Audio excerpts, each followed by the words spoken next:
There's usually a lag. So we'll give it a couple seconds. All right. We're live. Okay, everybody, thanks for tuning in. Kevin Thompson here, partner at Thompson Burton. I've got the great pleasure to introduce my longtime partner, J.K. Sims, and Thompson Burton associate Morgan Hartgrove. J.K. and I have actually been working together for, golly, what did it say, 9 years, J.K.? It actually was 10 as of this past, just a couple of weeks ago. Yep. 10 years. And JK has always specialized in labor and employment. And we really haven't done a lot of distributor cases in the past. And JK and Morgan have increasingly been taking on these matters and just doing a phenomenal job to where we're in a position to do more of these sorts of cases. Primarily, I personally represent companies, but we usually don't get involved when companies are adverse to reps. We have.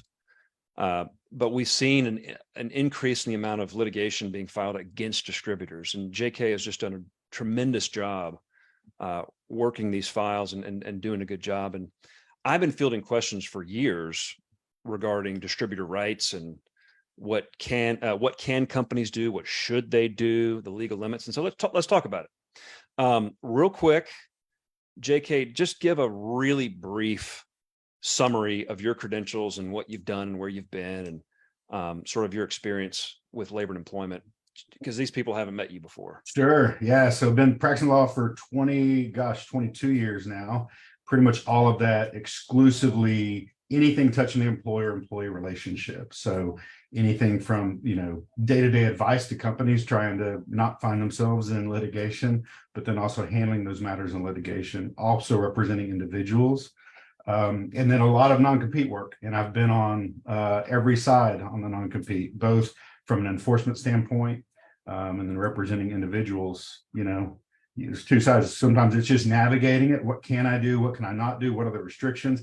That's always the best because you're trying to help somebody avoid screwing up or violating an agreement. And then, the litigation defense. And like you said, Morgan and I have over the past year in particular, we've seen a huge increase in that. So we've done a lot of this work in multiple states, obviously not just in Tennessee, but in other states as well. And that is an important part of this, that state, the law varies a little bit from state to state, sometimes widely. So it, every agreement, it kind of depends on what state law governs, but that's kind of the overview of the background in particular, and then in this area too, so. Yeah, and before I continue, you gave me the idea. Disclosure: we're not your lawyer. These issues vary state to state. Yeah. Seek an independent opinion on some of these issues if you're facing them. Morgan, just a brief overview of you. Now, everybody, Morgan is a young associate, been with us for over a year, and she's been helping JK out in these disputes. And Morgan, you get your hands in the dirt here, and you really deal with the facts. It's very fact intensive. So a little bit about your experience and maybe give a summary of your view of these kinds of cases. What do they have in common? Sure. So like Kevin said, I'm a second-year associate at Thompson Burton. I do a little bit more than just employment law. I also do some commercial dispute work as well. So I think it's a nice mix between the pure employment law side and then also some of the commercial disputes. So that's some of the value I really bring to this type of work. I also am really into the facts. So it's me really working with the individuals. And one thing that is common throughout these themes, distributors are communicators. They're professional communicators. So there's a lot of communication, facts, messages to go through. So that's something that there's just, a theme in all of these individuals. They are good communicators. They communicate a lot.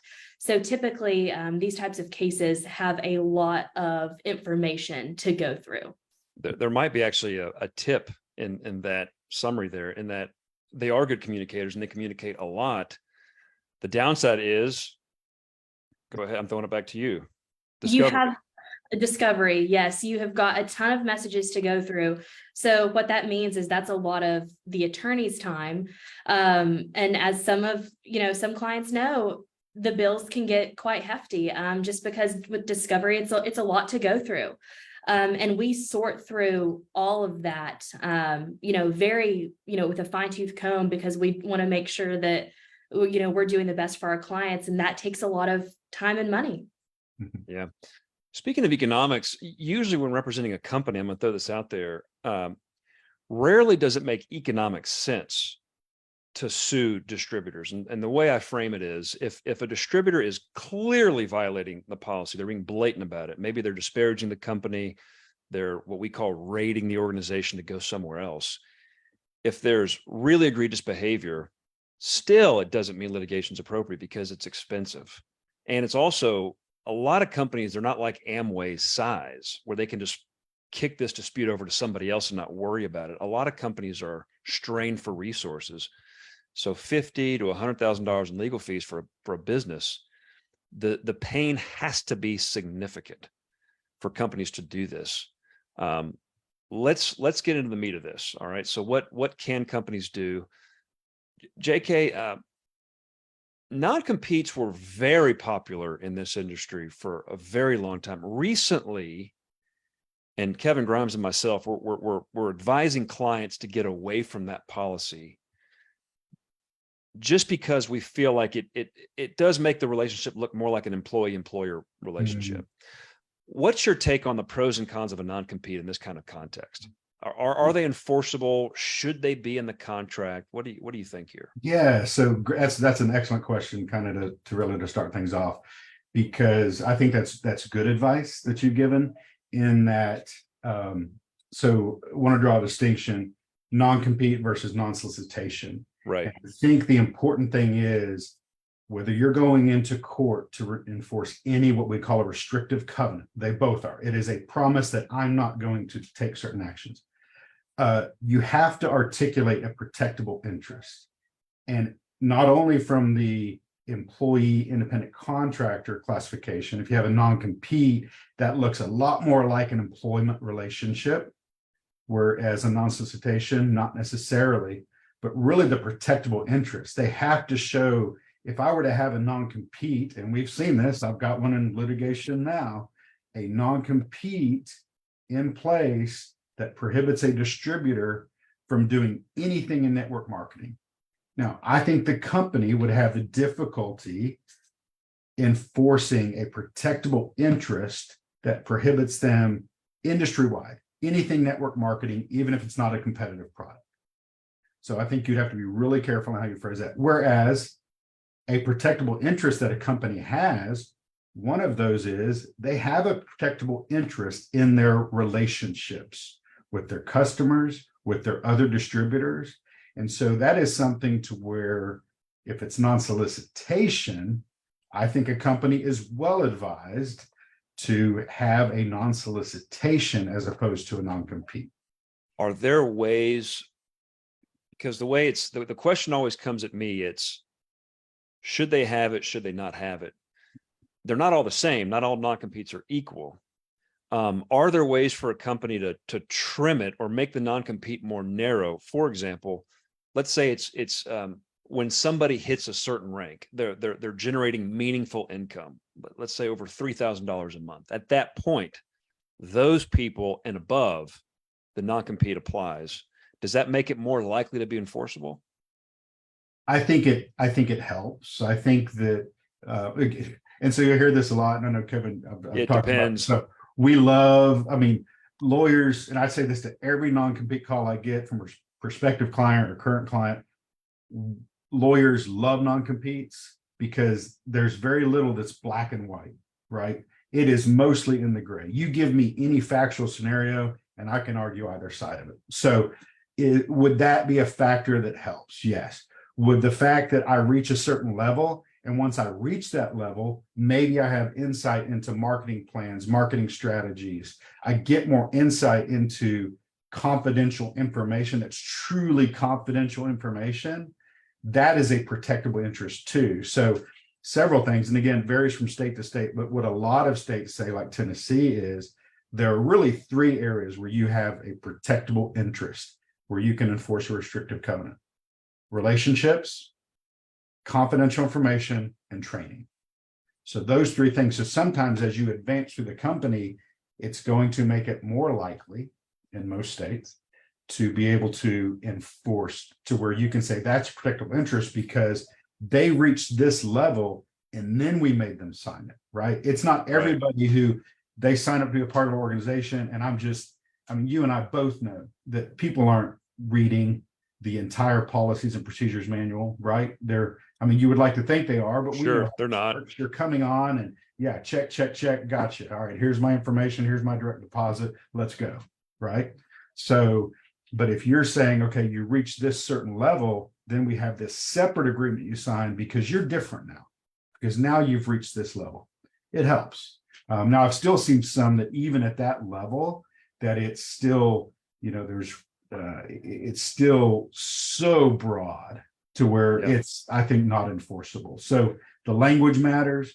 Does that help? Sure. That would be something you could use to argue that it is. But again, still gray, still when it's a non-compete and you've got somebody who's an independent contractor, doesn't mean you can't, but it might be more difficult. And so I think that personally, and you correct me on this if I'm disagree from your standpoint, but I think a well-worded, tight non-solicitation provision is really the way to go, to where you're not going to find yourself, because these cases, when they end up in litigation, I mean, the very beginning of this case is really important.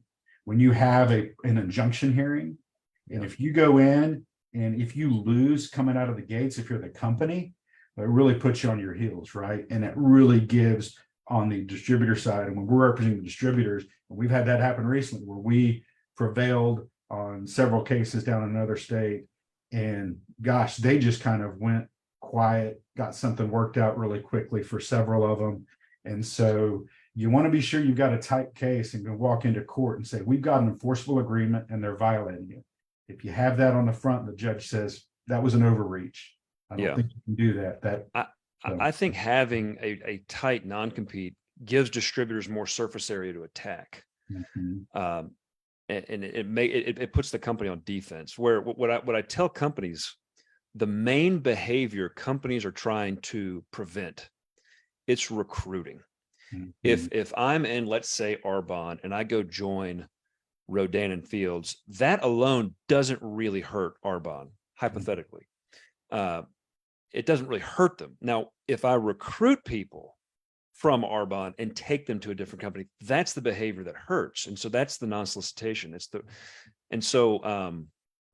What I'd like to see, and what's happening, I think, naturally, is companies are, if they have a non-compete, it's pretty narrowly tailored, at least the smart companies. We still see it. It's like residue from the old days where every single distributor, whether they're making money or not, cannot participate in any kind of company. And it really boggles my mind when I see one rep leaving, let's say, a health and wellness company, and they go do a solar concept, something totally different. And they're saying, well, you're violating the non-compete. That just, it blows me away. So we're seeing companies get better with non-competes. That non-solicitation, let's drill down with that. That is pretty well settled law, right? Those are enforceable provisions. They are. And I'm glad you said that, because what we found a lot, and this is in any industry, I mean, any non-compete, I mean, we get these, a lot of times people will review these, or they've heard through somebody else that, oh, these really aren't enforceable, or, they view the agreement and they say, this is absurd, they can't do it. And the problem is, we got to say, okay, they can, and you've already violated it. And so you talked earlier about damages, and I think the difficulty from a company standpoint in enforcing it is proving your damages, right? They can't be speculative. A court's not going to award speculative damages. So that's why you usually see the attorney's fees provisions, because when we're talking to the distributors, we're like, okay, if you have violated it, they may not be able to prove damages, as far as it would be speculative to say that you have harmed the company to the tune of X. But if they have to spend money to enforce, I mean, it's going to cost you a lot just to win. But if you lose, you run some risk. So yeah, I mean, it is important to know you're starting with something that, yes, a court is going to look at and say, if it's a well-drafted non-solicitation, in exchange for you getting this compensation from this company, you agreed that for this period of time, and so is that period of time reasonable? You would not recruit. Now, we've seen overreaches on the other side too, as far as what is recruiting. And so I know from experience in the case law that if it prohibits soliciting, most judges, most courts are going to say that's not so much if you respond to somebody else. But I've seen agreements, I've seen policies and procedures where they define recruiting as responding to, which I think is not how most judges would. I've got issues with whether that's enforceable or not, but the language really, really matters. And so that's why it's important, I think, to, gosh, before you sign on with a new one and say, look, here's what I'm agreeing to, and really focusing on what that language is so that you're not taken by surprise. You might do something you think is completely innocent, and they can't stop you from doing it, but it might be risky and potentially financially expensive. I can address one of the questions asked. Somebody said, should we seek counsel before we change?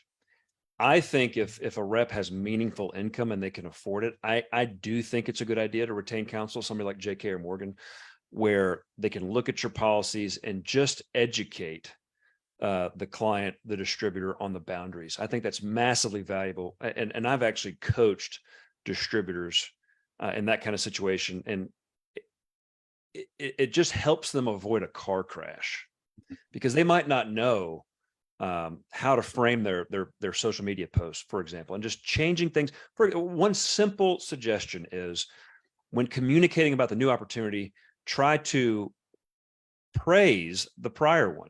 If you're a notable leader in a certain company, hey, I have nothing against this company, I think they've been great, but I'm doing something else. So that takes out the malice, it takes out the disparagement. Right. Phraseology like that helps. I think leaders who can afford the counsel should get it, because you're dealing with really big numbers here if litigation is an issue. Morgan, I'm going to throw one to you, because you kind of deal with the facts here. And I don't think there's a right or wrong answer. What are some ways that can trigger the non-solicitation? For example, if somebody does they're in company A, they quietly resign, now they're in company B, and they do a social media post. Mhm. What's the argument for and against that being solicitation? We've seen it both ways. We've had some situations where a company has argued, oh, that is solicitation. This person posted about it, they're taking all of my people. Well, we've seen that play out two separate ways. We've had judges before say, how can that be solicitation? They're just posting. But then, sometimes the argument on the other side is, well, you were posting and you kind of knew that you had this big following and people might jump ship. So I wish I could give a clear-cut answer, but I've seen it go both ways. Now, I would lean on the side of a simple Facebook post that really can't be solicitation. But again, I think it's very important the way you phrase things. And if you put disclaimers on your post or anything else like that, I think doing those things can help mitigate some damages and really show that you're not actively trying to solicit. You're just talking about this new opportunity that you're doing. Yeah. And to piggyback on that, the kind of the advocate in me, when I'm on the side where I see a provision that says, it basically tries to own their Facebook page, to where, hey, anything to me in this industry, it is like a billboard or a radio ad, right? It is a post out there for the general public that is not targeted towards any one individual. So to me, that's kind of like in 2023, social media, and particularly in this industry where these relationships and Facebook messaging and Instagram and Telegram and the others, that is essentially equivalent to a radio ad, a television ad, a billboard ad. Again, that's the advocate hat in me. And if I was on the other side, I'd say, no, it's not, because they developed this Facebook following for our company. And they didn't so in a case where maybe they didn't really have any sort of following until they came to company A, then they go to company B. I think the company in that instance, that's what I would be arguing. I would say, well, they developed that social media following working for us. Well, that kind of, that takes me to the sub part of that question. It's And this is where an example of the law being behind tech. I mean, tech moves so fast and the law is still evolving. So this is relatively fresh. People will create, and again, this is, I don't expect a clear answer one way or the other, but Yeah. people create private groups.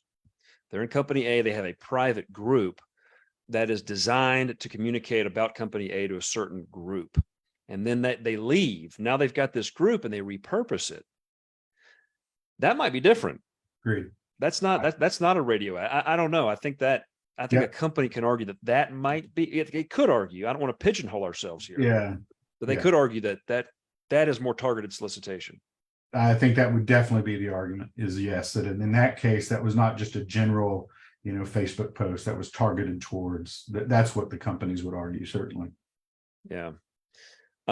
Morgan, can you handle this one about whether in policies, it's very common where there's a provision that says that the behavior of a spouse or a household member is imputed to the rep. So I'm in company A, my wife joins company B, wink, wink. Mhm. Can company A say I'm in violation? Right? Have you seen that fact pattern? If you haven't, just punt. But what do you think about that? We have seen that fact pattern come up a couple times. And again, I think it depends on what behavior is the husband and wife doing. Is it something where you've got a Facebook group and then it's your group and then all of a sudden you leave a company and then your husband takes it over? Yeah, I think there's probably a pretty good argument there that some of that behavior might be imputed. Now, I mean, there are other situations where if, you join a company and your husband doesn't even join, then yeah, I think that is a little different. And there's probably not solicitation. There's not a violation there. I think it really heavily depends on the facts, and it really depends on state law as well and the agreement. JK, do you have anything to add to that? Yeah, I mean, only just to say that I think the mentality behind it, as I understand it, is a company, by including that or by taking that position, they're trying to prohibit an indirect violation of the non-solicitation. In other words, to use somebody else to do something that you otherwise couldn't do. And so again, that's where the advice on the front end, being sure what you are signing, but I think that's what the mindset of that is. And I think to what extent a company can enforce that, I think does very much depend on the facts, exactly what occurred at company A, what's occurring at company B, what was the level of involvement at each, so. What about selective enforcement? Does that change the enforceability? And so this comes up a lot. Hey, my friends are all doing this. They weren't sued. They didn't receive a cease and desist, yet I'm doing the same thing and I'm being sued. Is that a viable argument? I would say don't use that. Don't use it as if you have seen that happen, don't assume that means that a court's going to say they can't enforce it against you because they didn't enforce it against them. Start with that. Yeah. Secondarily, I would say if I have that case and I'm representing the distributor and I know that's occurred, you better believe I'm going to pound that drum and say, Your Honor, this is a proof that they don't have a protectable interest, that they've waived their ability to enforce it.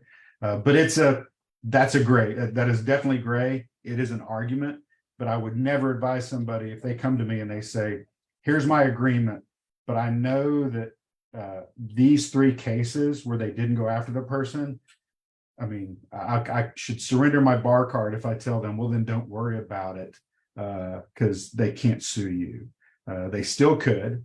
We don't always know what all the facts and circumstances are, to what extent they can show damage in each case. But yeah, so it's an argument against enforceability, but I definitely would not say assume it's not, and you can just feel free to ignore it. But we hear that a lot. Yeah, because it seems, I mean, we're right. What we do, we're supposed to be in the business of equity and justice, and it seems unfair, right, to treat people in a similar situation differently. Yeah. But we know that it does occur. So it does give you something to work with, but I can't with any level of comfort say, yeah, if they're doing that, then, feel free to just ignore it. Yeah. Morgan, any thoughts on that? No, I completely agree with everything JK said. One of the things that I end up dealing with a lot is I talk to the clients. I think we have some longer conversations. I do a lot of the education piece to it. And one of the conversations we always have is, well, this person did the same thing I'm doing, and they did it so much worse. They took all these people with them. They did so many worse things than I ever did. And then, unfortunately, my answer back to that sometimes is, we're going to bring that up, but at the end of the day, like, you were the chosen one to get this TRO, to get this lawsuit. So it is unfair if it feels unfair, because it is. But at the end of the day, you were the one that was picked to go through this lawsuit. Lucky you. Yeah, lucky you. You're here. We're going to do the best to get you through it. But I always have that conversation with someone because it seems unfair. And I mean, it really is. Speaking of unfair, I'm going to throw JK a curveball. This is tricky. I've seen enforcement, and I don't really, give me your personal opinion, but I want to know what the law says here. I've seen reps terminated over political speech. This is interesting. Somebody posted a Blue Lives Matter post, right, in support of officers, whether you agree or not. They posted this thing, and they were terminated because it was perceived to be offensive. Are companies legally allowed to terminate an independent contractor based on what they think is offensive speech? Do you have an opinion? Yeah, so a couple. It does. I don't want to get too much in the legal weeds, but it would depend specifically on. There could be so the employment So we're not talking about employment context here. So it takes a lot of that out. First of all, a lot of people want to say, well, I have my constitutional right to, right? Well, that would only come up if a court did. The state would have to take action. So a private company, the First Amendment doesn't apply. You're a private company. Exactly. But then you get into the employment context, and there could be some issues that would be implicated in employment context that aren't going to be in the independent contractor context. So that you've got a little more freedom in that. You don't have as much of the risk as far as, say, disparate treatment, say, based on race, gender, some other type of protected class. But there could be issues under a federal statute if it implicates race in some way with private contracts. So yeah. So the answer is it's a really complicated. It's a great question, but in the independent contractor relationship, they have a little more freedom to do that. And keep in mind, we're dealing with a private entity who could, let's say from a PR standpoint, says we don't want people to weigh in on hot button political issues. Yeah. And they've kind of got that freedom to do that ability to do that without violating laws. Yeah, agreed. In some cases, it's more obvious. So reps sharing porn online. And let's say it's primarily an evangelical leaning company. Yeah. I've seen terminations over that. Yeah. And so I think the short answer is the company probably does have an interest to get involved there, but that surprises people because they talk about the First Amendment, but like you said, the government isn't restricting the right. The company is. Yeah, that's right. And we advise employers, and it's in this context, but this is where it can be like on the, if they want to terminate, the problem is sometimes political speech in the employment context does bleed over sometimes into these areas with involving protected classes where they bleed over into race issues and others. And that's where an employer has an obligation actually to be sure that they're not allowing a hostile work environment. But again, independent contractor, it's different. But that's a fascinating issue to me, where there's not a whole lot of certainty on it, but really interesting. Yeah, it comes up. And especially with social media. I mean, with users using social media, employees, contractors. Yeah. Yeah, liking a post, retweeting a post. Yeah, it's which now we're apparently Elon Musk is now going to. If you are, I don't know if you saw this last week, but he tweeted out that if you've lost your job because of a political post, something you posted on what used to be called Twitter, that let me know and we'll pay your attorney's fees. So that's wild. I actually used that last week in an argument. So That's wild. Yeah. Mel Atwood's a good friend of mine, and he asked a philosophical question. I'll take this one. Do companies have an obligation to protect the downline from raiding? And so he's not asking the legal bounds here. Legally, we've established companies can. Should they? And this is a matter of opinion, and I think they should. It's if somebody works really hard to build a check at a company, and if it were easy to just raid, and I'm saying raid, I'm not saying leaving respectfully and rebuilding somewhere else, but if they disparage the company and they share a lot, maybe perhaps misinformation even, hey, this company's insolvent, they're terrible, the products have acid in them, come over here to this new deal. I think if it were easy for companies to do that, you wouldn't have a lot of stability in the field. It would be, that's one of Melaleuca's strengths. They don't put up with this at all. And so reps almost want to go there because they know it's pretty secure. There's not going to be a lot of movement in the organization because Melaleuca will spend the money to quote unquote protect it. So I do think they have an obligation to protect the downline. Do you guys have an opinion on that at all? Or no, I mean, the at least obligation understand part, it? yeah. I mean, that definitely makes sense to me. I mean, I guess the obligation part makes sense. I mean, I think they definitely have, like I said, a protectable interest. So to me, I guess I think more in terms of, can they, and I think this should they. Yeah. You explained it well, it makes sense. Yeah. Morgan, help. One reason we really didn't do a lot of distributor cases is they're very emotional. And it is big against small. A lot of times distributors don't have the resources to fight against a bigger company. What's it been like talking with reps and dealing with this? It's like the stages of grief, right? It's denial. It's and then there's acceptance. I forget what the state, but I feel like these reps go through these stages. What's that like? Kind of holding their hand through this process. I think that has been one of my biggest surprises going through this. Even before I worked, with you all at Thompson Burton, I did a lot of just plaintiffs work. So I worked a lot with individuals.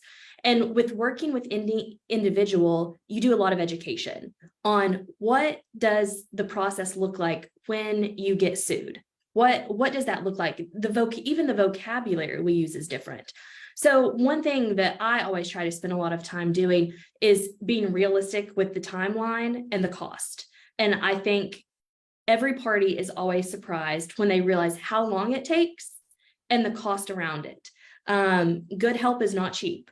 So we talk about the cost of discovery, fighting a TRO. What would this look like if we take it all the way to trial?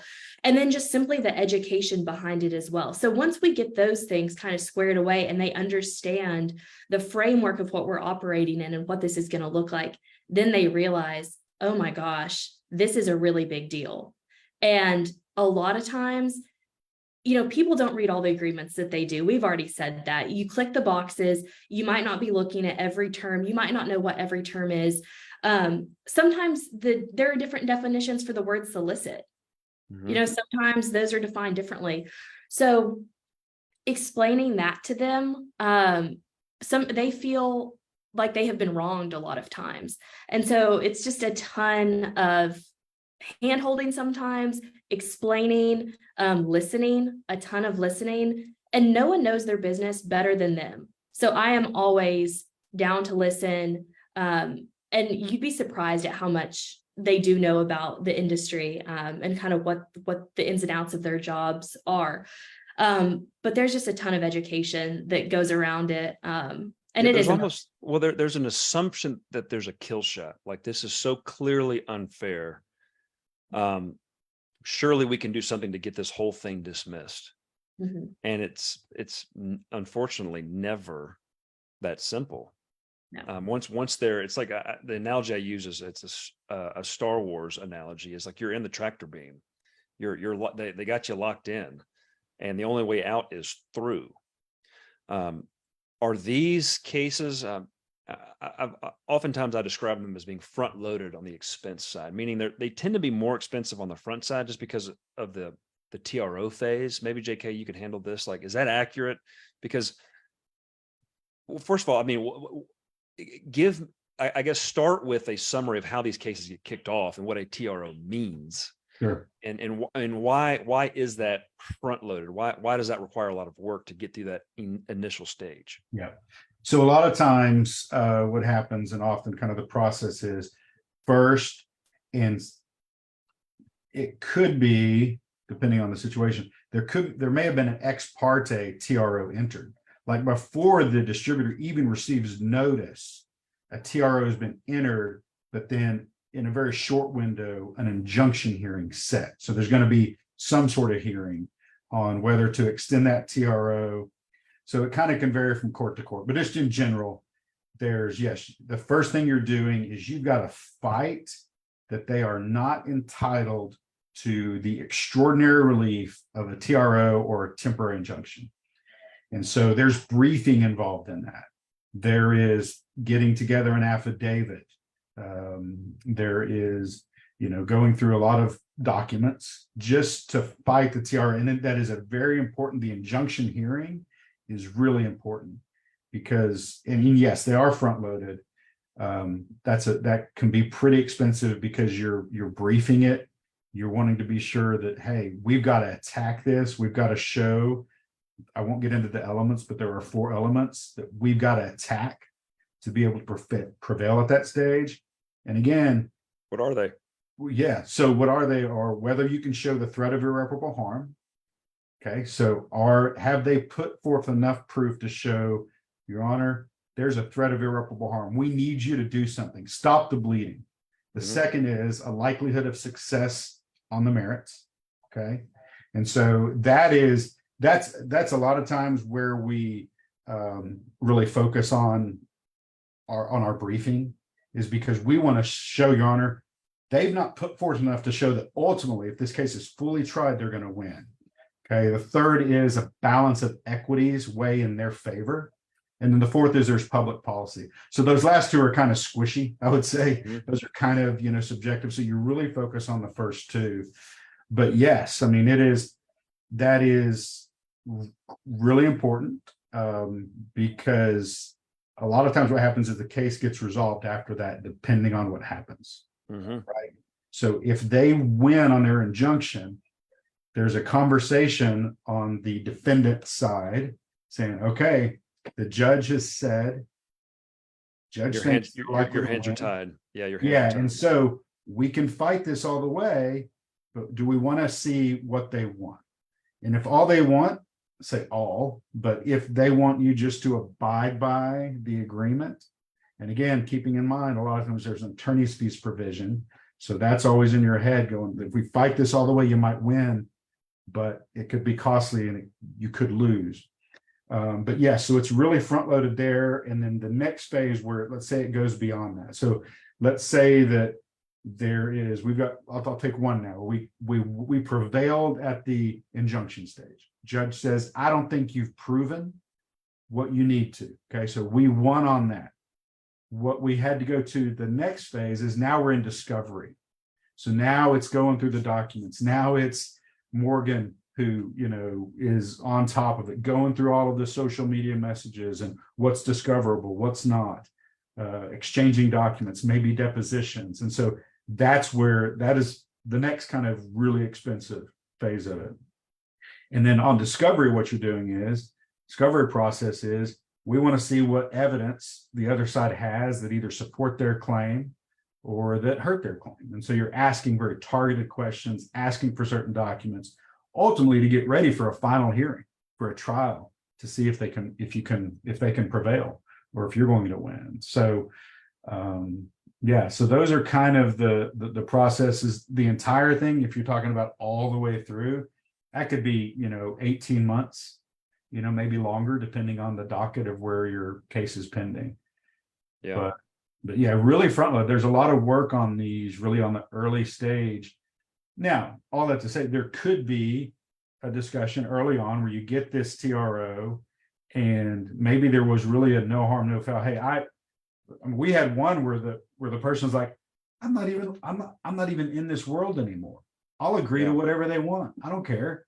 I'm not doing this anymore. So, and then other times, yes, it feels like and why there is emotion is because, I mean, what you're due for a living. I mean, there's an identity attached to that. A need. Somebody who's saying, we want to restrain your ability to do that. And then if they look around and see, well, this is not, this person did it, and now they're singling me out. And so that is where, Morgan does saintly work of really walking through, because they need that. I mean, in a kind of being a steady hand in times that are pretty emotional and hard to walk through. So it's scary. Especially if they depend on their incomes. We represent, for example, single moms, and they need income. Yeah.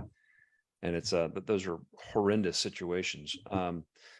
One of the last questions, Javier Canales, a friend of mine who works in compliance, he says, it's a very open-ended question. Common incidents that lead to litigation. I think we kind of, Morgan, you can take this. What's a common thing that leads a distributor being named in a lawsuit? I mean, it's the essence of what we're talking about. Someone leaving a company and going to another. Like, I think that really, and it's so much, it's how you leave too. I think I see some people with very successful businesses making millions and millions a year doing this. And the more successful you are, I think that also hurts you too. Makes you a target. Yes, because you're taking so much, with you to this new company, perhaps. So when people leave companies, when you're successful and you leave companies, and when you have a really good social media following, I think that creates kind of the perfect storm for a company to look at that person and say, hey, that one might be worth going after. So that's kind of what I see it as. Yeah. And I think too, Kevin, you hit on this too earlier, that a lot of times seeing where somebody on their way out, it's like somebody, picture kind of the analogy of like, I'm storming out of the office and on my way out, I'm going to start throwing things. Right. It's like, who on their way out, maybe disparaging the other and all that. I mean, gosh, well then now you're putting emotion on the other side, right? It's like, well, now you're on your way out and you've attacked our business model and our product that could certainly increase the likelihood of, causing trouble for you. The field has a say in whether a company gets active in litigation. What I mean by that is if a rep leaves and they try to burn the house down, people in the field will then go to the company and pressure the company. What are you going to do about it? Mm-hmm. Are you going to allow this? And so that puts pressure on the company to get involved. And so leaving well is very, very important. So you trigger as few people as possible. I mean, we've seen on kind of in general on non-compete work, I've had, a lot of times what the work I feel like we do sometimes is janitorial. And by that, I mean, we're trying to clean up messes, as best we can. And that's part of what we do. And sometimes that's really difficult. Like I've had cases where somebody on their way out, they downloaded all sorts of confidential information, clearly confidential information, proprietary information. And this is going back years ago, none of my current cases, I remember one time with that client, he's really upset that they're selectively enforcing this, non-compete against him. And I'm like, well, it's because you downloaded all their stuff and they knew that you did. And so there's a lot of paranoia in this. They obviously assume that you're using that against them. Right. So, there's a right way and a wrong way to leave, I guess, is the bottom line. And if you do it the right way, you still want to honor your agreements, but I'd say the more loud you are leaving in a destructive way, the more I can probably guarantee you that you're going to be met with resistance. Yeah. Usually there's a warning, right? There's a cease and desist letter sent. Yes. And Morgan, I'll kick this to you. When a rep receives that kind of letter, what should they do? Shameless pitch, call your attorney. Good really, answer. Yeah, call your attorney to figure out what some of those terms mean. Sometimes, they're not written in the most clear language. If you're not an attorney, you're sometimes going to say, well, I think this word means this, or I'm not even doing this behavior. Sometimes it's good to just get a third opinion to say, hey, what does this mean? And then I would take some time and think about, what have I been posting? What have I been putting out there? How does it match up with the cease and desist letter? Privately and publicly. Yes, privately and publicly. That's another thing too. One other thing I think it's important to add, on those little Facebook groups or whoever you're messaging, always assume that if it's a private group, it's actually a public group. Like when you were thinking about the messages you're sending, whether it's public or private, just assume it's public, because you never know who's in there. You never know what's going to be revealed. So that's an excellent point. But yeah, I would just really call someone and then think about the things that you're putting out there. And sometimes it's best to just stop posting stuff until you get the chance to talk to someone else. Right. And not just call an attorney, call you. Exactly. Call JK. Yes, call us. Got to sell. What have we forgotten, JK? Any cleanup we need to do here?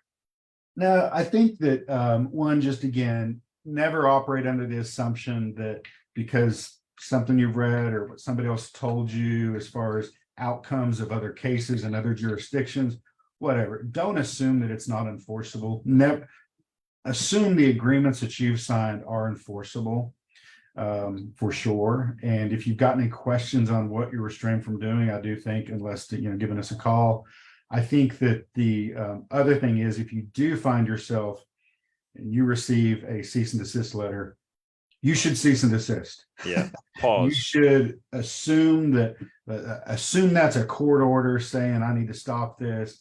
Don't make it worse. Because I've seen cease and desist letters with nothing following them that say, okay, here's how, and you can get some advice on getting compliant, but never ignore it. Certainly don't continue doing what you're doing once you receive one, right? You've done something to piss somebody off, and they've at least done enough to involve an attorney writing you a letter demanding it. So, yeah. The only thing I'd add, not to open a Pandora's box, but because there may be questions out there about it, but the FTC has proposed a ban on non-competes. We don't know what that's going to look like or when that's going to happen, but at least as of now, that doesn't apply, as I understand it, in this context. It's in employment agreements. So we'll see what happens. And there's going to be some exceptions on that. The theory behind the FTC doing that is that I think it's perceived as what's the word? Consumer harm, anti-consumer. Yeah. Right. These mass non-competes. I think am I right? Is that the theory right. behind I think that in what the kind of the classic example is, that the seeing companies use them in such a widespread way to where I get promoted to assistant manager at McDonald's and I have to sign a non-compete, right? That you're limiting my ability to work in fast food when maybe my skill set, I don't have a lot of places I can go work. And you're saying for me, versus person who's a C-suite exec and part of a, some sort of asset purchase agreement. Well, FTC is not so much worried about that, but it has just been that they have acted in such a restraint of trade and of commerce that it ultimately harms people's ability to earn income and ultimately the consumer. So that's the theory. That's the mindset. I've got mixed feelings about it because I've got clients on both sides of it. I've got clients in industries where they pay people really good money to be the face of the company. And I think that they should, philosophically, they should be allowed to have a non-compete in those contexts where they become the face and they have those relationships. But I think they're abused. I think they're used too much, certainly in non-competes. Again, that's where we get back to kind of where we started. A targeted non-solicitation, I think, is the better way if I'm advising a company with an independent contractor relationship. That's the way to go. But yeah, we've covered a lot. Morgan, anything we missed? No, I don't think so. I think this scratches the surface of a lot of issues and a lot of questions that people who are interested in this want to ask. So I've got tons of ideas for other videos or other topics we could talk about, but I think this was a really good just overview conversation. Yeah. Everyone, we're in the market. So if you guys get a cease and desist, give us a crack at it. We'll check it out as long as there's no conflict, because we do primarily represent companies, but not everybody. So and these are good matters, and we've done good work for some distributors out there. I think we covered a lot, guys. I'm going to Great. wrap it up. All right. Thanks for having us on, Kevin. Absolutely. You guys take Thank care. Good you. job. See See you, Bye. Morgan. Bye.